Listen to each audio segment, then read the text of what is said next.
فرما دیں۔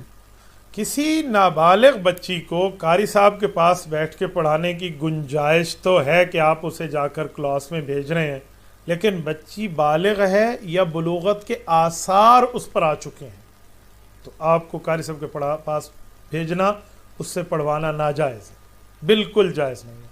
ایک خاتون کو ایک مرد بیٹھ کے پڑھائے، وہ کہتے ہیں مرد حسن بصری ہو اور عورت رابعہ بصریہ ہو، پڑھنے والی کتاب قرآن کریم ہو اور پڑھنے کی جگہ بیت اللہ ہو، پھر بھی جائز نہیں ہے۔ تو چاہے جائے چھوٹی بچی اور چاہے جائے قاری صاحب۔ یہاں پر بعض لوگ ایک چھوٹی سی تعویل نکالتے ہیں، میں تو قاری صاحب کے پاس اپنی بچی کو کلاس پڑھانے کے لیے نہیں بھیجتا، بلکہ قاری صاحب گھر ٹیوشن پڑھانے آتے ہیں۔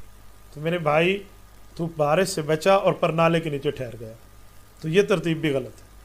آپ چھوٹی عمر میں آپ بچی کو بھیج دیں، نہیں تو بچی کے لیے کوئی قاریہ رکھ لیں نا، قاری کے بجائے آپ قاریہ رکھ لیں۔ ایک قاریہ کو آپ جو ہے نا کیا کہتے ہیں اس کے لیے طے کر لیں کہ قاریہ صاحب آئے گی، وہ آ کر پڑھا جائے گی۔ تو بچیوں کی تعلیم کے لیے خواتین کی مدد لی جائے اور بچوں کی تعلیم کے لیے مردوں کی مدد لی جائے، بالکل ٹھیک ہے، اس پر کوئی مسئلہ نہیں ہے۔ اور چھوٹی بات میں مزید آپ کو سمجھاتا ہوں، بچیوں کی تعلیم میرے ذہن کے مطابق بچوں سے زیادہ ضروری ہے۔ ایک بچی کا پڑھ جانا ایک خاندان کا پڑھ جانا، ایک معاشرے کا پڑھ جانا، تو آپ اس کی تعلیم کی ترتیب ضرور بنوائیں، دنیاوی لیول پہ بھی اور دینی لیول پہ بچی کو پڑھنا چاہیے۔ آپ یقین مانیں، دنیاوی لیول پہ بچی پڑھی ہوئی ملتی ہے لیکن کم، دینی لیول پہ ملتی ہے کم۔ میری عالیہ کو ایک بار اپنے کان دکھانے کی ضرورت پیش آئی، ENT ڈاکٹر مجھے اپنے سٹی لیول پہ نہیں ملا، جو کان دیکھنے والا کوئی عورت ہو وہ مجھے نہیں ملا۔ مرد ملے، میل ہے فیمیل نہیں ہے۔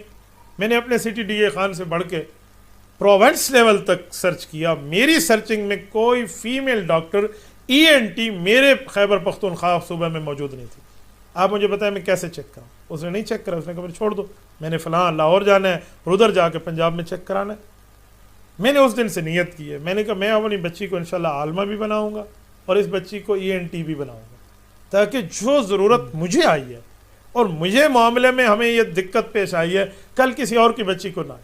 یار ہو سکتا ہے عورت مرد کو کیوں دکھائے؟ مجھے بتائیں، وہ کان کو چلو آپ فی نفسی کہہ دیں گے جی ڈاکٹر ہے اور میڈیکل میں گنجائش ہے، یہ کب تک ہم گنجائشیں لیتے رہیں گے یار؟ گنجائشوں میں بھی لوگ گنجائشیں نکال لیتے ہیں۔